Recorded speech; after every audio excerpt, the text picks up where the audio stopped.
Seven Nation Army couldn't hold me back. Welcome to the Heat versus the World podcast. And now, stand up and make some noise for your host, Joel Jacob.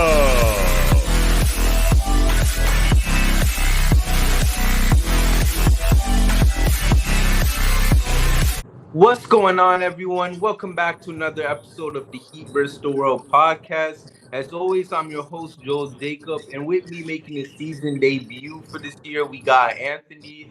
And man, we got a great pod today, bro. First of all, it's great to see Anthony back after quite some time. And also, in case y'all missed it, I didn't know what I was going to sound like for today's episode because the Heat been pissing me off these last 30 games, and y'all know why. We got blown out by the Raptors, lost to a DeJounte Murray game winner against the Hawks, and then we got blown out by the Magic. You know, it didn't seem like a good time to be a Heat fan. But then in case y'all missed it, this morning, the news finally came out after all the speculation that Scary Terry Rozier, y'all already know who it is, he's landing to Miami. And, we traded Kyle Lowry to make it happen, something I know a lot of Heat fans are happy about. And I just got to say, man, it feels good to see that the Heat finally made a trade because, listen, the last time we made a trade was 2021. I'm talking about a trade where we actually acquired a player. I haven't seen the Heat really make a trade since 2021, which is kind of crazy to think about. People will kind of look at what's it called? The trades that we made for money in the past, whether if it's trading for a guy like Dwayne Dedmon last year or even the KZ Okpala trade. But really, we actually made a trade where we acquired a player, all right? We haven't done that since 2021 when we made the trade for Victor Oladipo, and then a few months after that when we did the sign and trade for Kyle Lowry. So overall, I'm in a good mood because my team actually went and did something, and I'm feeling really good. So before we even reflect on the games, to me, none of that stuff even matters because we actually have a guy that can help us with our offense. So I'm going to pass the mic to you, Anthony. How do you feel after this trade? Good to be back. I had to go into hiding because after that Whopper video dropped, which I may or may not have sang, all the Lowry fans were coming after me. And I had to wait till he was finally out of my city to make a return. But today is a beautiful day because Kyle Lowry is no longer employed by the Miami Heat. But nah, I really don't want to make this a Kyle Lowry slander episode because he did have a lot of moments with the Miami Heat, although he didn't live up to his contract. But, you pretty much hit it right on the head. It's like this works or not. I think all Heat fans can be happy because they made a move to acquire a player. And it's been a lot of time since that happened. I think it was 900 days. I'm not sure if you said it. Mm-hmm. But the guy could score, right? And this is an offensive league. You can only win so many games putting up 90 points and having a lineup out there with Jimmy Bam, Heisen, and Caleb. You can only win so many games. This game will always be about buckets, and that's exactly what Terry Rozier is. Now, I'm not going to sit here and act like this makes them instant contenders. You still have a lot of questions in the starting backcourt, especially defensively, but I don't think the Miami Heat are done just yet, so I will say that. Right. And that's the thing. And, you mentioned that final statement. I was about to get into that, but, I do want to try to close out this Terry situation real quick. Overall, it's going to be interesting to see how this Heat team looks like because for me personally, and this isn't a diss towards Tyler by any means, it's just been something that I know has been on a lot of Heat fans' mind. And it's the fact that the offense has still looked mad clunky as of lately. So you bring in a guy like Terry, and it seems like the Heat have worked really hard to make this big three of Jimmy, Bam, and Tyler look good on the floor together. They go out and they put Kyle on the bench to try to fix whatever's going on there. And then now you go on and you trade a guy like Kyle to go and get a guy like Rozier. And your hope is that the offense will hopefully not be too much of a mess like what we've seen in these last couple games. So I do want to know, Anthony, you look at how things are going for the Heat right now. Do you think not Tyler. Do you think that Terry can fix what's going on with the Heat and fix whatever issues have been going on with this offense? I don't know if it's so much him fixing it. I think whether they got him or not, they would figure it out because a Yep. lot of the same issues we're seeing this year is stuff we saw last year. You know, lack of a backup point guard because Gabe Vincent was the starter and Lowry was the backup, and he obviously wasn't great. You know, so you had that issue. You had the issue of not having a starting power forward. They had trouble scoring last year. They had trouble shooting last year. But you saw by the time they made it to the playoffs, they eventually were able to figure it out. And that's what happens when you have a lot of great players like Jimmy and Bam and Tyler. So I think they would have figured it out by themselves anyways.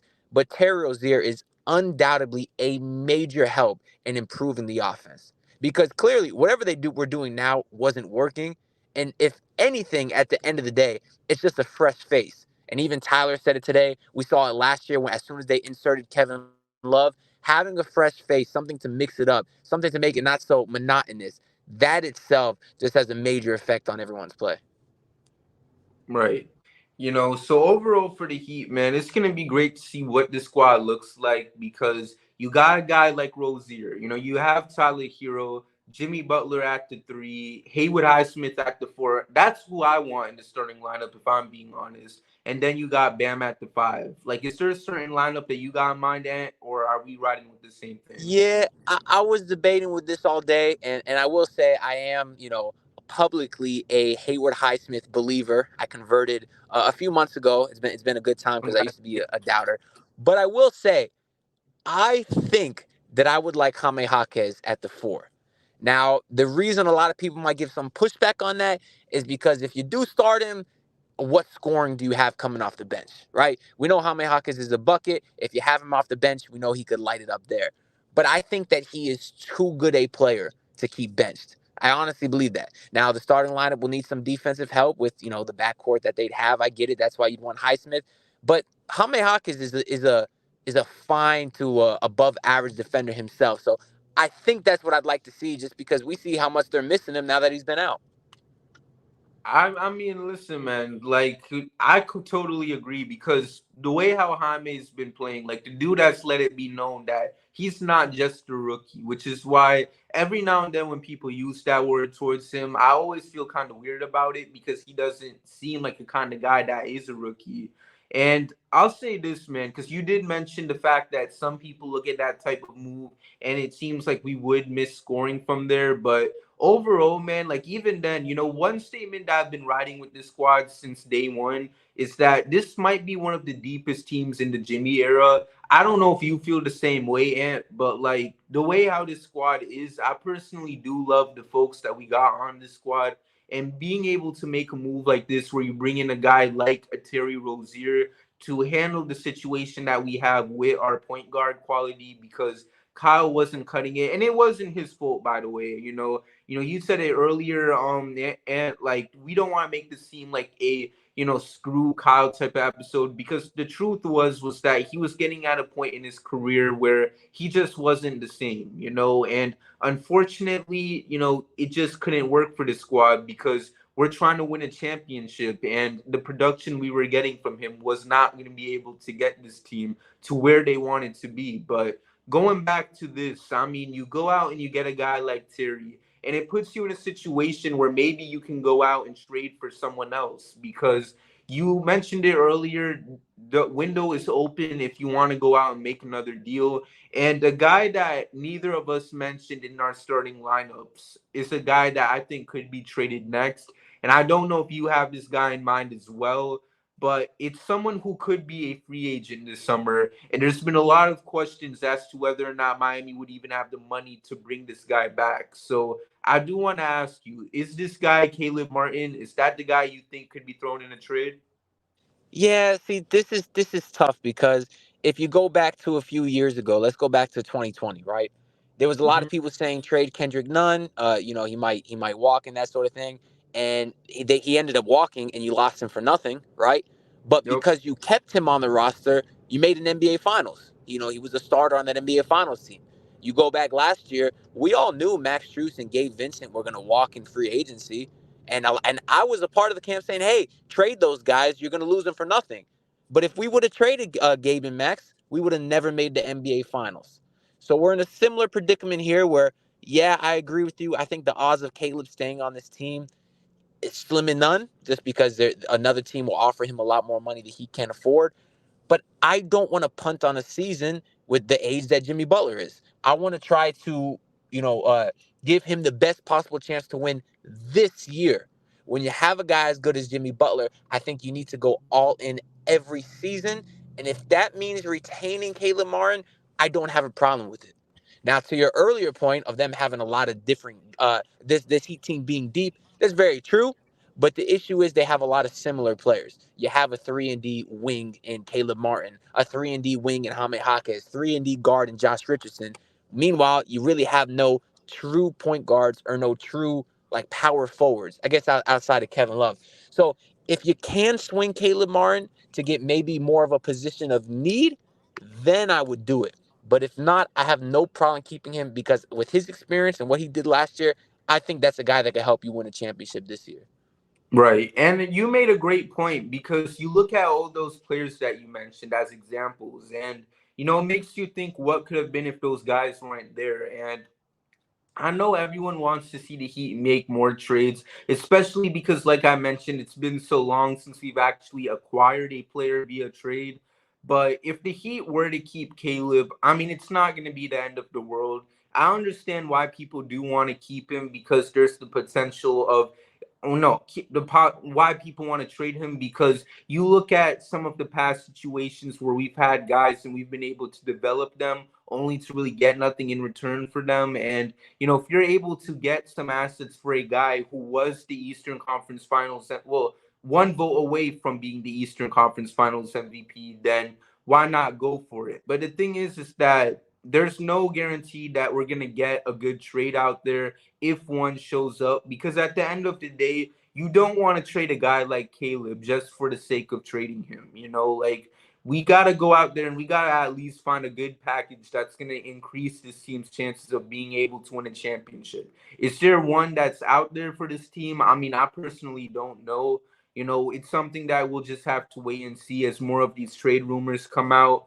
And I mean, we don't even know who the Heat is interested now because up to this very moment, we've only heard the rumors of, oh, the Heat might be trying to get a guy like Terry. Oh, they might try to get a guy like DeJounte Murray. And it seems like now with this trade happening today, we can finally put all those rumors aside. So it's really up to the Heat and whether or not they want to do something more. I know a lot of people have been hinting at the idea of maybe trading a guy like Caleb on Heat Twitter, but like I said, there's no guarantee that the Heat are going to be able to make another big deal because if the Heat like their team, and I know everyone hates that statement because we hear Barry Jackson say it so many times, but this might be a moment where if the Heat actually do like their team and we actually do got to accept reality, I mean, that's perfectly fine, at least because of the fact that we made a deal.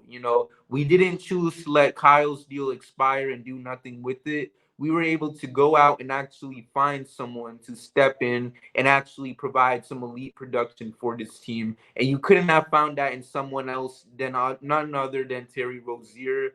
So if that's the case, and this is the end for Miami Heat when it comes to trades, you do look into the buyout market. So I do want to know, and like, is there any names in the buyout market that currently pleases you, or are you like, nah? Yeah, so I was actually looking at a list the other day of potential buyout guys. This was kind of when I was doing this, I was kind of under the assumption that there might be a Tyler Hero trade where you lose some depth. So I was Oh, kind of looking at guards primarily. But whether you trade Tyler or not, I still like some of these guys. Alec Burks, he's a bit older with Detroit. He obviously doesn't fit their timeline very well, but he's a bucket. I mean, 12 points per game in limited minutes, 40% from three. If they do need some scoring off the bench, which is what we're talking about, like if they were to start Jaime Jaquez, they have zero scoring off the bench. So maybe a guy like Alec Burks could help. For the same reason I like Doug McDermott, again, older guy on a younger team. He doesn't fit their timeline too well. He's playing limited minutes there, but is shooting 45% from three. And his nickname is literally Dougie McBucket. So he could still get you a couple. And I also like Patty Mills, who's played like 15 games this year. But did he not just light up the Heat like when Trae yeah. Young was out like a couple days ago? I think he hit like hit like 3 threes or something. And obviously he's a veteran championship point guard, which I think is very important. And this Heat team still needs a backup point guard. I think someone like Patty Mills would be perfect, who can maybe contribute like, 15 minutes, here and there throughout the season would help a lot. Right. And I have to ask though, like no love for PJ Tucker or Victor Oladipo. Those are actually two good. Well, Victor, I don't know if he can play or not. You can't acquire a guy and take up a roster space if he can't play immediately. But the PJ True. Tucker conversation is interesting. There's been a lot of discourse on that because I'm pretty sure he's not playing at all with the Clippers now. He's a guy that I like a lot, and obviously he's not as good since he left the Heat system because no one knows how to use him like Spo does. But I do like kind of the pros is because he hasn't played a lot this year. I think he'd be more fresh. But That's true. I kind of think Kevin Love is already doing what we'd want from PJ, except better. Obviously, PJ is more defensive oriented, but if you're kind of talking about a four that could rebound and stretch the floor, I think Kevin Love is already doing a fine enough job of that. And if you're talking about PJ Tucker taking minutes from like a Hayward Highsmith, I'm not really a fan of that. But if they do have a roster spot, because if they lose some depth in another trade, I think he'd be a pretty good insurance policy as sort of like a backup or third string four. Right. And I'll say this because I honestly meant that as a joke, man. Because truth be told, like, I mean, listen, Victor, you had a good run here, but I don't know because at this point, it's like I don't think I can watch the Heat game and watch him like go to the basket or go up in the air and go for some huge play without this fear in my heart that something could happen, because I really thought bro was going to be good after he finally got that surgery when he missed the rest of that 2021 season. But unfortunately, that's not the case. But I'm still rooting for him. But PJ, on the other hand, I mean, the dude is pushing 40. I mean, I don't know. Congrats on him for getting his money. You wanted to go join your best friend in James Harden on the Sixers.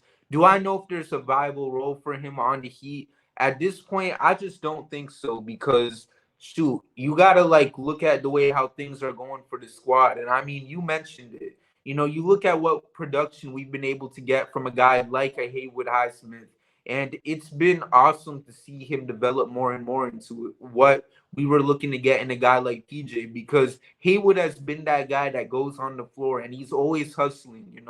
He's always playing that defense you need from him. And that's the type of guy where, you're getting more comfortable of maybe putting him on the floor for a potential series against a team like the Celtics or whoever this Miami Heat team might face off against. Like, that's how much the Heat have been able to put into him. And to potentially lessen his minutes because a guy like PJ, who, like I said, is nearing the age of 40, wants to come back.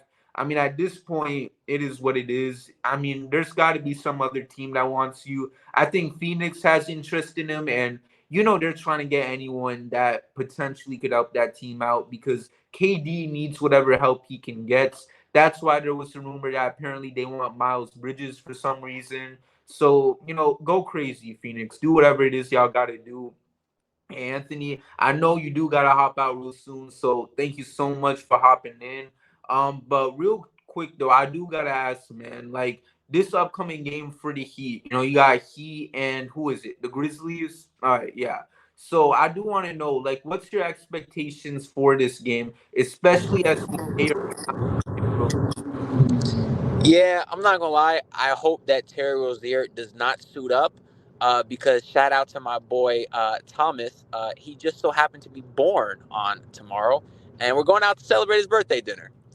So I will not be able to watch the Heat game, and I do not want to miss Terry Rozier's debut. But shout out to my boy Thomas. Happy birthday! But as far as what I'm expecting, I just want to see this Heat. I guess that doesn't really mean I'm expecting anything. But it would be kind of funny if once they lose Kyle Lowry, if they could just ring off like 6 or 7 straight wins, and that would just kind of make us all feel a lot better. But Memphis is not a great team. I don't want to look ahead, but they do got 2 tough matchups after that with Boston and New York coming up. So thing is like a must win this early in the regular season. But if you do drop this one, you could be looking at a pretty gnarly losing streak. So I just am hoping for the best. So Anthony actually had to dip, and it looks like we're nearing towards the end of the episode. So, oh wait, hold up. Oh shoot, look who made it just in time. What's good, Kay? What's up, man? How you doing, boss? Always glad to be here. It's an exciting time in Miami Heat land. I had to pull up, just got home from work. So y'all excuse the all day face, but I got all day takes.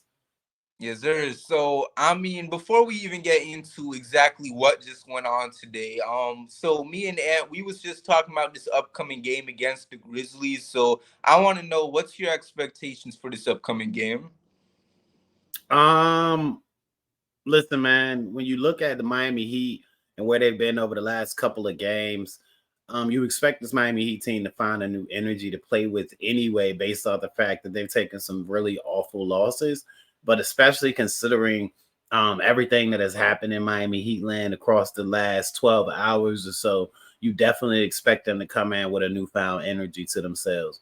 Now, when you consider what's on the other side, a Memphis Grizzlies team playing without wrong name, playing without Ja Morant. We'll get to that later, believe me. Playing without Ja Morant, playing without Desmond Bain, playing without Marcus Smart, where Triple J, Jaren Jackson Jr. is going to be their best player. You're looking at a Memphis Grizzlies team who should be susceptible and who should be right to be, you know what I mean, to welcome the Miami Heat into their building for a win. I want to say it's in Memphis, but at the same time, when you're looking at the Miami Heat, you also have to look at a game like the one of the more recent ones they just played against the Toronto Raptors, where the Toronto Raptors had just shipped off the guy that was their best player, but proceeded to come in there and run the Miami Heat out the building on the offensive side of the ball. Now, a lot of that was predicated on their ability to make three-point shots, Gary Trent Jr., especially as we've covered in several different iterations of our show or on our network since then.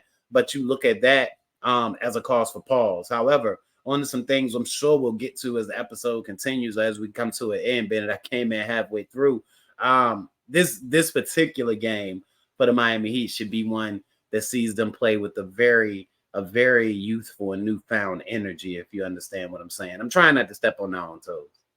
For real, like I completely agree because you're facing a short-handed Grizzlies team. Just go out and get the win, man. Because we've been in the trenches against teams like Orlando and Toronto, and like you mentioned, Toronto didn't even have Siakam, and Bruce Brown didn't even make his debut yet. And you had them guys out there looking like they was old Steph Curry, bro. They was out there Absolutely.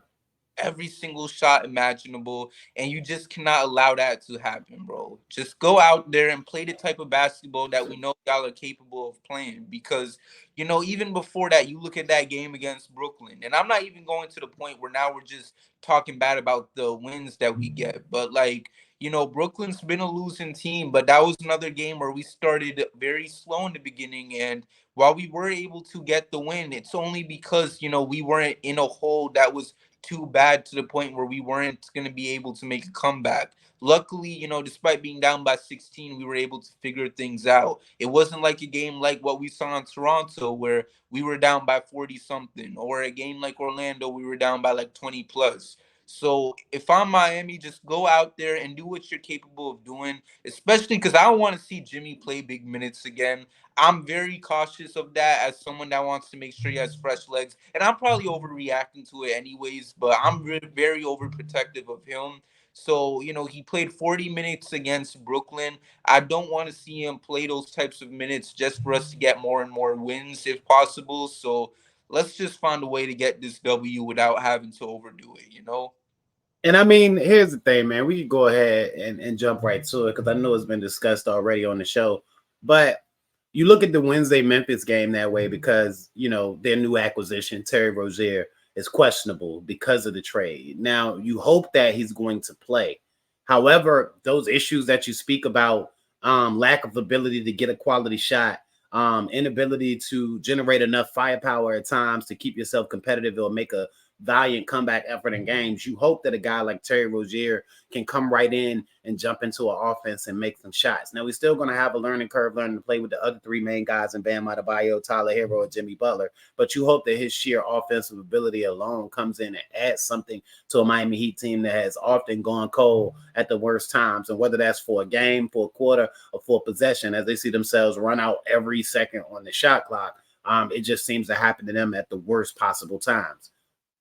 Right. And I mean, like you mentioned with the shot clock, I mean, last game against Orlando, I mean, we basically had a shot clock violation after every other play, it felt like, because I never seen, like, out of all my years as a Heat fan, that much shot clock violations in a single game. And it's crazy because no hate to Orlando, but we had them looking insane on the defensive end, bro. Like, because there's no reason why that they should be putting us in so many situations where we're not even able to get a shot off in a 24-second span. Like, to me, it's just crazy to even wrap my head around that, you know? Absolutely. So, Especially in an offense that features Jimmy Butler, Tyler Hero, and Bam Adebayo. That's exactly. nuts. And and I know you and Deem talked about, the clunkiness of the offense, and we're not gonna dive into. Well, if you want to, we No, could. actually, no. We're gonna dive into it. We have to, because when you're talking about adding a guy like Terry Rozier, I mean, look, it's a two-part process. So let's go ahead and get this out the way first, so people don't think we're crazy, that we're slandering, or that we aren't excited. It's an absolute positive move for the Miami Heat, and for many reasons. One, they added firepower, and they absolutely change the game for them from a potential of what they could do on any given night on either side of the ball. Absolute game changing move for them. Now, in order for them to reach that full potential of it being the game changer it could be, you have to assess the fit and how you're going to get the most out of Terry Rozier. My hesitancy up until before the trade happened, of course, as I said, excited, super excited about the trade. Always excited to have more talent, especially one that's shown to be as talented as Terry Rozier can be on your favorite ball club. But at the same time, my hesitation before a deal was made was, okay, now you're bringing a guy into the fold who also needs to rock to be his best self. I warn people, you're not going to get the Terry Rozier that you got in Charlotte, because he's not going to have the rock as much. He's not going to have the freedom. He's not going to have the same opportunities. In Charlotte, it was Terry, go make something happen for us most of the season, whether that be a shot for him or a shot for somebody else. Now, as LaMelo Ball came back from injury in the last couple of games, you've actually seen his overall production from game to game take a slight hit. Now, there have been those games where he'll step up and do a little more, but for the most part, you can absolutely see the impact of having back their main ball handler. So when you look at the Miami Heat, you have to ask yourself, is the fit going to allow them to maximize what it is that he does? And that's a question that they have to answer. Now, before we go too deep on that, I guess, what would be your thoughts on that whole scenario? Is that just as important as the move itself, the fit of the move?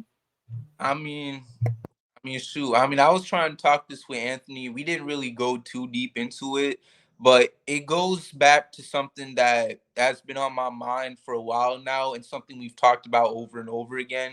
And that's just simply being able to make sure that everyone's put into a position to succeed. And that especially goes with another guy, with the guy that Terry's going to share that backcourt with. And that's none other than Tyler Hero, because some people question it and they want to know if this is a move that both guys can succeed in. And we were talking about this on the phone earlier today, like the Heat, they've went out of their way to help Tyler succeed with the starting lineup. That's why we saw a guy like Kyle go to the bench. And that's why they go and you bring a guy like Terry, because you want to see if you can make this work. And I'm a little skeptical about it because I don't know. I personally feel like, for the sake of the fit, because I personally love the Terry not signing, but the trading for the Heat, because I feel like this type of move allows you to get more power on offense. If a guy like Jimmy isn't hitting his shots, or even Bam, or even a Tyler, you have a guy you can count on, because these last three games. I don't even know how much we scored in each game, but I only. When was the last time we even hit 100K? Like, I'm genuinely asking right now. Yo, K. I'll go research and keep talking. My bad, boss. Uh, yeah, because it's a little, and I don't know, maybe it happened last game. Maybe I'm forgetting something, but the way how the offense has been, I wouldn't be surprised if it was like a week ago or something. And it shouldn't be like that for this squad, especially in a generation right now, especially in the league we are in right now, where we see almost every day where a team is scoring 150 points in a game. And yeah, there isn't much defense being played in this league right now. But if that's the case, there's no reason why the Heat can't get a good 100-something points per game. I'm not asking you to go out there and give us 150 or whatever, but to go on this bit of a drought where you can't even hit 100, it's crazy. Because I think to start the fourth quarter, we only had 69 points in game. No, I'm thinking playoffs already. 69 points against the Magic the other night. That right there, like to be 31 points away from even being able to hit 100, bro. That means you wasn't even able to at least get 25 points per quarter. Only 23, mathematically speaking, you was able to get per each quarter. Like that right there just doesn't sit well with me. And that's why I'm glad you bring in a guy like a Terry Rozier, because at this point, I know our defense might not exactly be perfect. I think we're like ranked 11th right now in that. But shoot, this team, I don't worry about it because we know Spo's going to have an answer for it, especially a team like the Heat that always, holds their own on the defensive end of the floor. And you can work your lineups with it because you still have Jimmy, Bam, and even other guys like a Haywood Highsmith and all them. But we need more offense. And that's why I'm pleased with this move, because at least it helps solve some of the issues we've had on that end. I agree with you 100%. Like I said, add more firepower is never a bad thing, especially in light of the next thing we're going to talk about here. But just to kind of, put a button on your point or to answer your question, you're kind of scarred. I can see that you're traumatized. The Miami Heat did score 108 points against Atlanta last Friday. Now, they lost the way they did on DeJounte Murray last second shot. So I can understand how that may be a little absent in your brain right now. Because if you look at the other three games outside of that in the last four games, they scored 87 against the Orlando Magic, as you mentioned. They scored 97 points against Toronto Raptors, as you mentioned. And even though it was a win, it took overtime for them to score 96 points in Brooklyn. Before, ironically enough, scoring 104 in their previous game and win over Terry Rozier and his Charlotte Hornets back on Sunday, January the 14th. Wow. I mean, so that right there, the fact, and I even forgot about that Brooklyn game. Like, we went to overtime and we weren't and able still didn't crack 100. Terry That's Rozier, crazy. Miami. That's crazy. Welcome to Miami, Terry, bro. All right. So that brings up an interesting question. And you got to ask the question. Mm-hmm. Can Terry Rozier and Tyler Hero coexist in the starting lineup?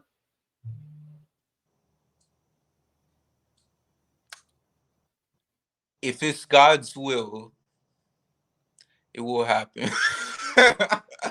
You went theological. Wow. I'm sorry. It's like, listen, I'm a little skeptical because I just don't know. Because, like, Terry is a great player, bro, but I just haven't seen it because it's been his fifth season now, and it just seems like even then our big three of Jimmy, Bam, and Tyler still haven't been able to get it together.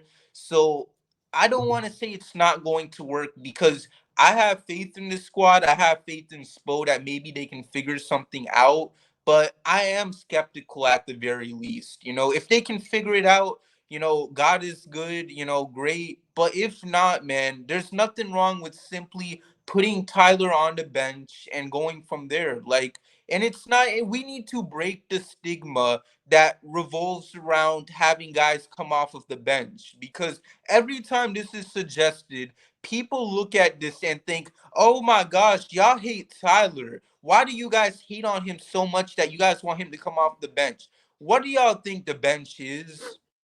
Like, Yo, I'm you so went so 2023 on me. Like, we talking hoops, right? And my man said we need to break the stigma. exactly. I'm trying to say it.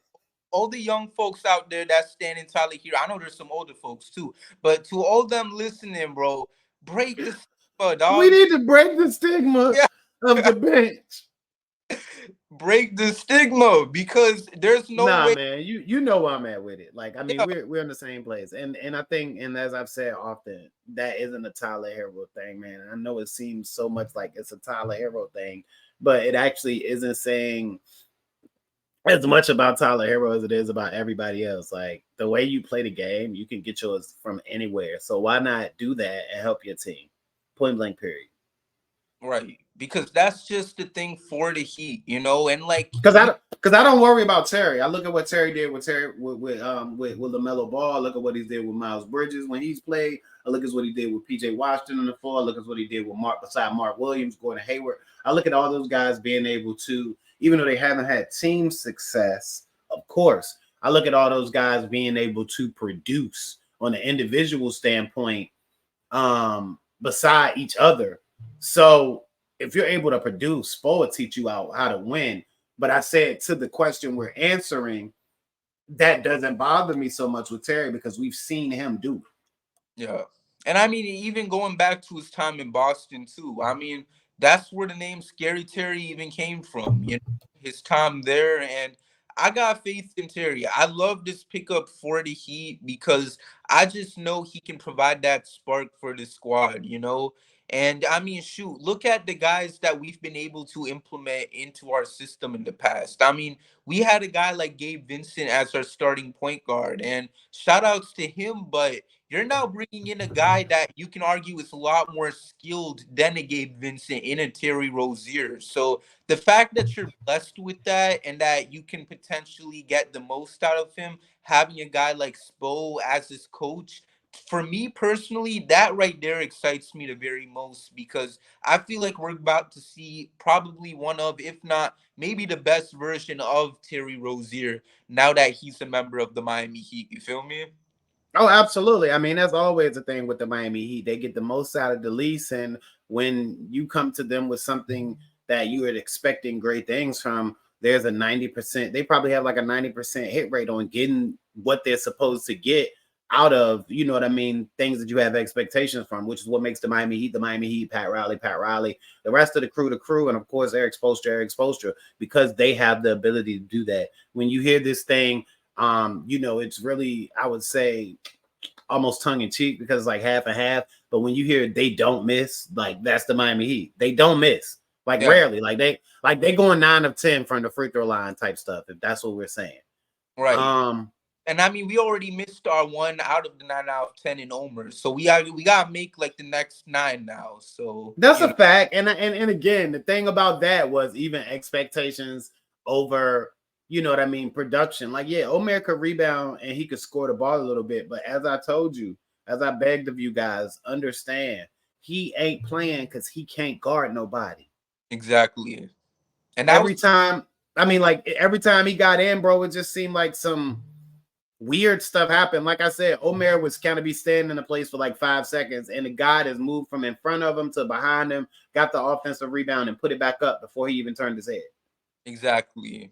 I mean, so with that all being said, though, like for the Heat, man, like I said, I'm not worried, bro. I just want to see some actual basketball to be played with. I'm hoping Kyle does pull up to Charlotte real soon to take that physical because I want to see what happens tomorrow. And hell, if we can't get it tomorrow, obviously I would be a little bummed because I do want to see him make his debut as soon as possible.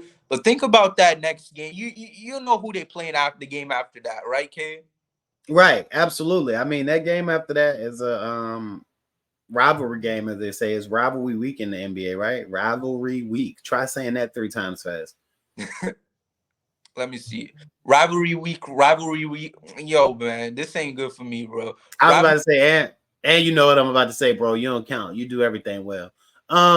So listen, here's the thing, bro. Boston Celtics and the Miami Heat are mortal enemies. I mean, from UD and his comments on Bill Russell to all of their recent playoff paths and history to Bill Simmons being afraid of the Miami Heat like they're the boogeyman. Just know that they're lurking around somewhere to ruin this season and send them to bed crying. This is always a big one. When you're talking about the Miami Heat and the Boston Celtics, it's always a big one, especially in light of the finals matchups that they've had in recent years. As I mentioned, I mean, you're talking conference finals matchup year after year after year, especially in the Jimmy Butler era. If it hasn't been one, it's been the other. Now, and when you look at it, the Miami Heat have gotten the better of those matchups way back to the bubble and the block. So this game is a huge one for the Miami Heat. And then you have the storyline of Terry Rozier not only joining the Miami Heat, but facing off against one of his former teams in the Celtics. I mean, I just think it would be I want him to play against Memphis because the Miami Heat need a win, and the more time you have to get a guy acclimated, the better. And especially, giving them some time to get some run before going into Boston. But I really need him to play against Boston because it's one of those games where you just don't think too much. You just let your skills take over, and you could see a version of Terry Rozier, that really give us something to be excited over. And not that that's the version you're going to always see, because as you mentioned, it's going to take time.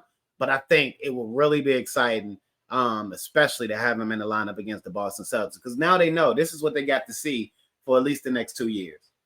Right. And the thing is, it's like, it would be so poetic if he became the Celtic killer because like I said before, this was the team that gave him the nickname Scary Terry. And, Terry Rozier has had some interesting tweets in the past. One of them being that Osama bin Laden should be hooping instead of killing people. And then the other one being that, Celtics fans was doing a Q&A with him on Twitter. And they literally asked him who did he think was the better player, Pierce or D Wade, and he said, "Well, D Wade top 3 to me. So don't even bother asking me this." And this had all the Celtics fans shook in his comment section, talking about, "You think D Wade is top 3 all time?" So to see that type of guy, even when he was still with Boston, say that, if he can become the new Celtic killer, to me, that would be so fulfilling to see. So I'm completely there for it. I'm going to say right now, I hope he dropped 30 on him because I'm going to go crazy that night, especially when y'all do y'all Biscayne breakdown after that. So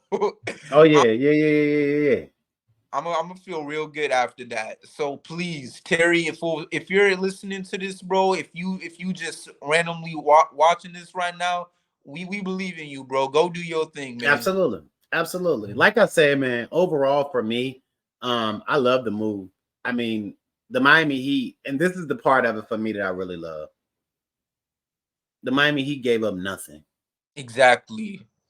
They gave up nothing.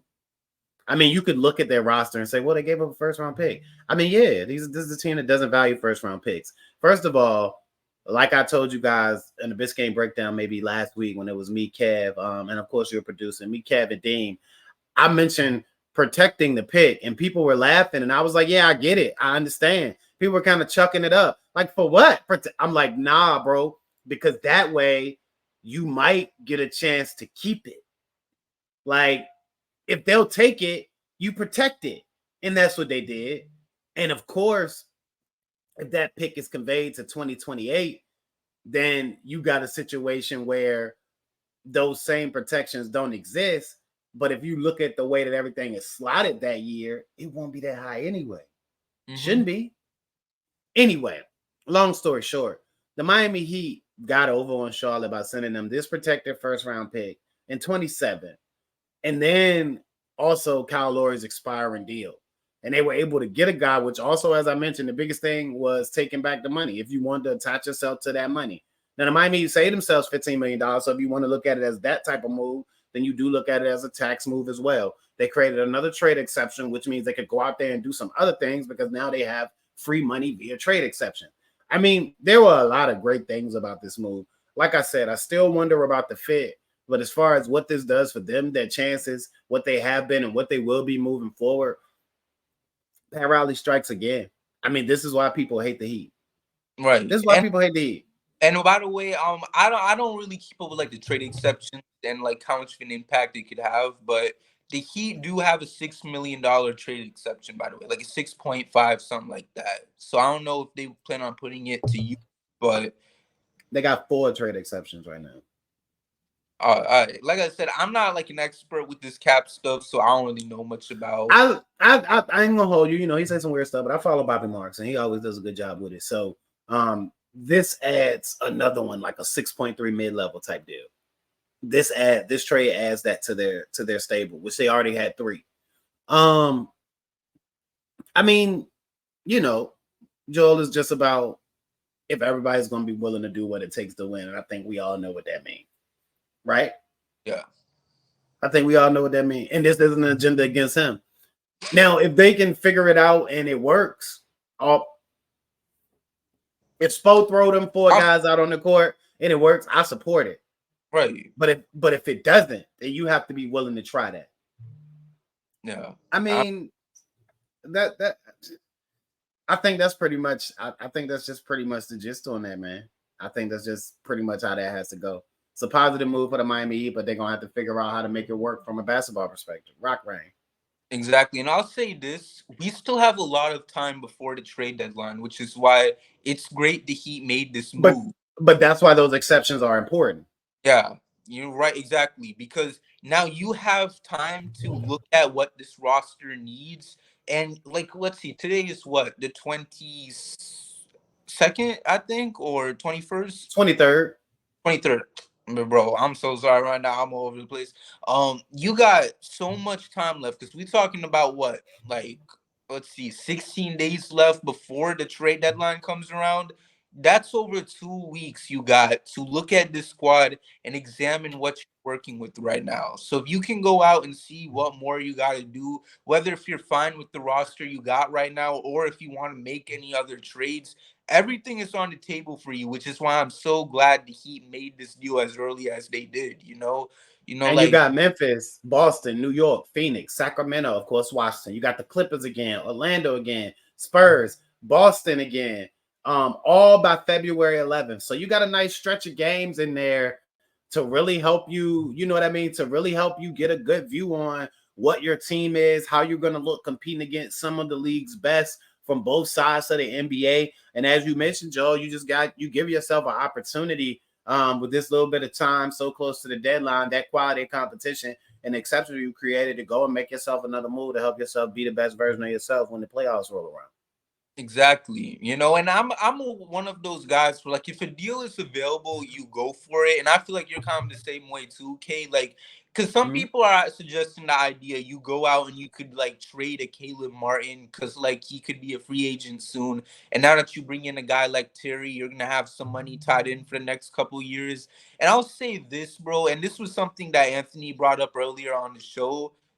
If you can get a good upgrade from a Caleb Martin, I'm all for it. Like, let's just not make a trade just for the sake of making one.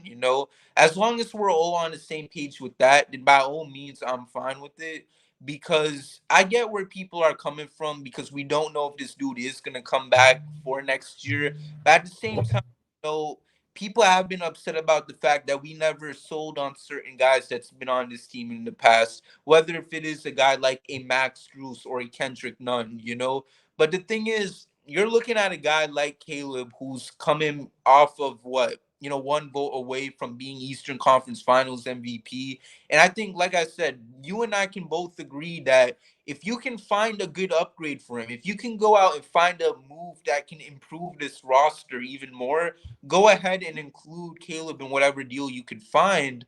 But the thing is that until you find it, just don't try to trade him for nothing. Because at the end of the day, it's not like it's a curse if you can keep him on your team. Because at the end of the day, I still have faith that could he be Eastern Conference Finals MVP runner up this upcoming year? Maybe not. I'm gonna try to do my best to be realistic with it. Maybe he might not have that same type of performance again, but he can still be a significant player in your rotation come playoff time. So even if you don't trade for him, it might seem unfortunate come the offseason if he was to end up leaving.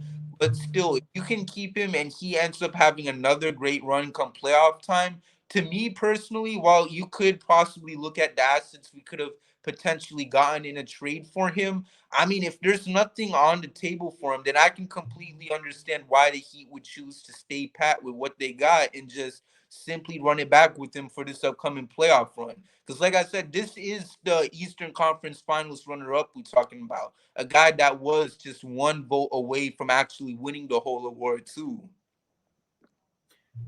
Everything you said is valid, and I think that's the platform from which I speak on here.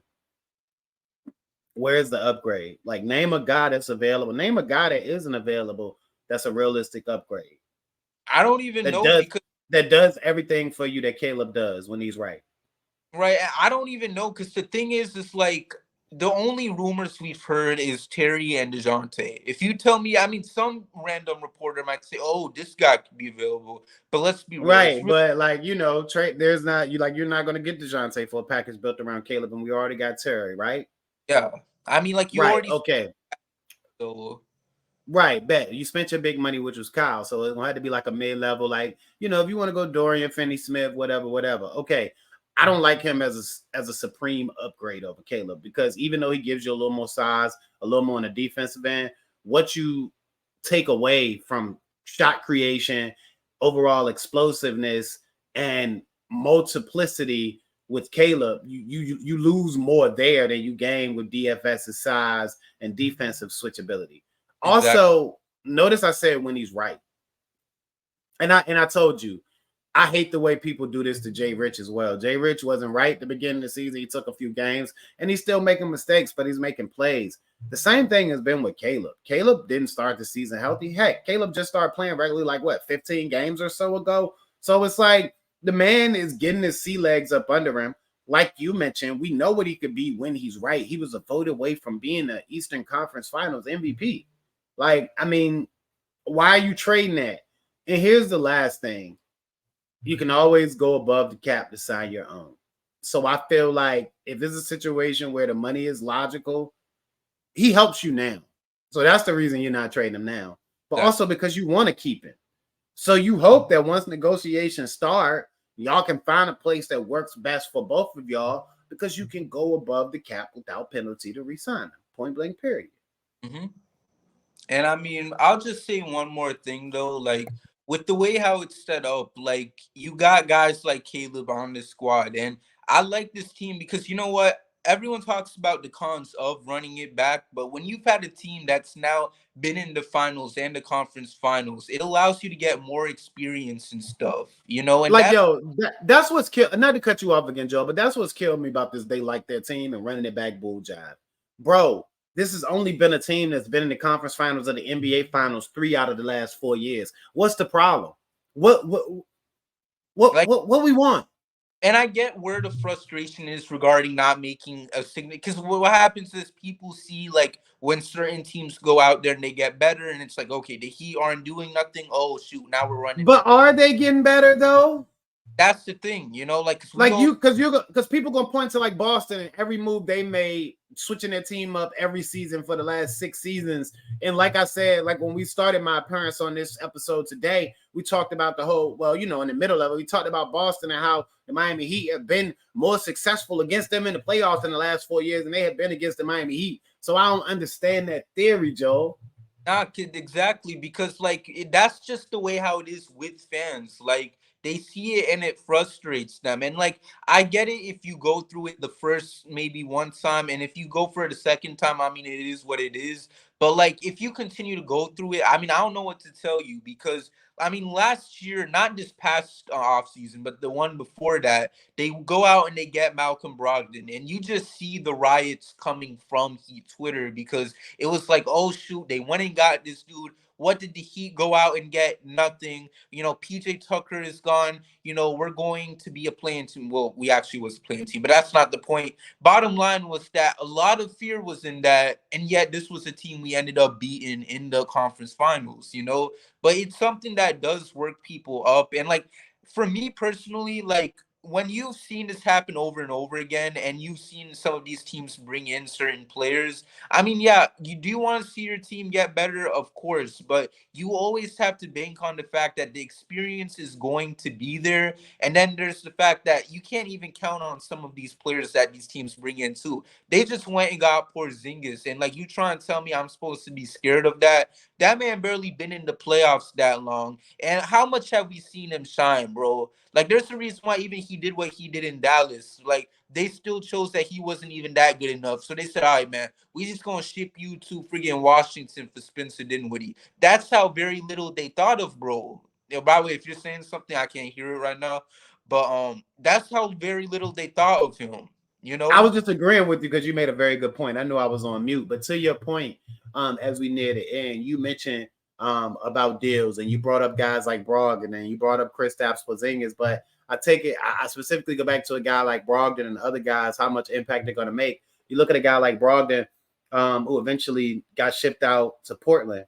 Yep. Now, and then you look at a guy like DeAndre Ayton, who was also involved in the Dame Lillard deal, which indirectly has everything to do with Boston and Milwaukee. And I mean, since we had gotten there, we would be remiss if we didn't mention at least Adrian Griffin's Sutton firing about 5 games into the season here. Just give me a quick thought on that before we close. I know you hosting the show, but yeah. Listen, man. Milwaukee Bucks, if y'all listening to this podcast, bro, I just gotta say, as a Heat fan, I would be very scared if y'all go out of y'all's way to sign Doc Rivers, man. No. I was going. You stepped on my toes because I was also going to mention. 15 minutes before I got on, I saw a report on my phone. 15 minutes. So we 35 minutes in. So about 50 minutes ago, I saw a news ticker that said the Bucks and Doc Rivers are in serious discussions on a contract. And when you not just flirting no more and y'all talking contract, by the morning, we're going to hear the press conference announcement. You see what I'm saying? Doc is going to be the coach of the Bucks. I love it, man. I love my life right now. Listen. You think that LeBron James mean, I can't believe this is my life. Yeah. They really went and got Doc Rivers, bro. I'm in tears, man. Look, it's a raw deal. It's a raw deal for Griff, bro. But he was set up to fail. It wasn't a winning situation. But it's just Damian Lillard fallout. Joe Cronin, count your days, buddy. You're next. Yeah, I told you guys from the middle of the summer, I said, look, this either going to make Joe Cronin a martyr or this going to get him and a lot more people fired. Now, even me, the brilliant guy that I am, didn't know that hand would extend all the way to Milwaukee and mean Griffin. But this is exactly what I was thinking. Because when you make decisions like this, with your heart, because your butt hurt, instead of with your head and doing what's best for your team and all parties involved, this is what happens. So, Joe Cronin, count your days, buddy. Speaking of DeAndre Ayton, who says he's a max player in the league, and, that's all. He's forever going to be a max player. And as long as he can, get to the game without it being too much ice on his street, he's going to be a max player. That's what he said, Joe. Right. Dominating, man. And I say I go to church, man, and they always say the weapon that shall be formed shall not prosper. Okay. So all y'all that was involved in that little trade that happened this past summer. No weapon formed against me. Anyway, I'm sorry. Y'all won't prosper, man. That goes for the Trailblazers, and that especially goes for y'all Cheeseheads over in Milwaukee. So y'all was going crazy, man. Oh my gosh, we got Giannis and Dame, bro. We winning the championship. Hey, look, I know. Hey, it's a beautiful thing, and I know we don't have no official partner, so I'm not going to announce no names. But I got to put my daily fantasy lineups in for the game start at 7. So before we close out here, Joel, again, y'all took over hosting duties. I'm excited. Listen, man, what does this do for the Miami Heat? What's your ceiling? Terry Rozier. If they can figure it out, would you have all the confidence in the world they can do? And if that means putting Tyler on the bench spot, then that's what it means. But if they can figure it out and reach their ceiling, what is it, Joe? I think we can win a championship because let's be real. I even before this trade, I was already mad skeptical of Boston and Milwaukee. So I was never exactly being like, okay. Milwaukee was mad skeptical of Milwaukee, apparently. So I wasn't even worried about if the Heat could even make it to the finals, period.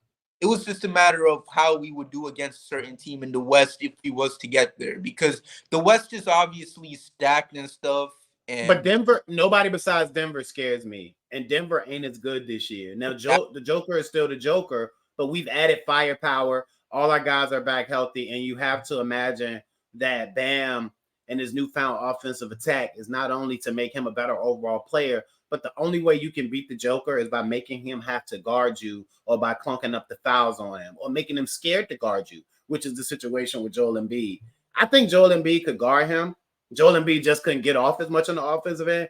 I don't think the Joker could guard Joel Embiid for 4 quarters without being in foul trouble. It just ain't possible. Right. So I think you got that whole thing too.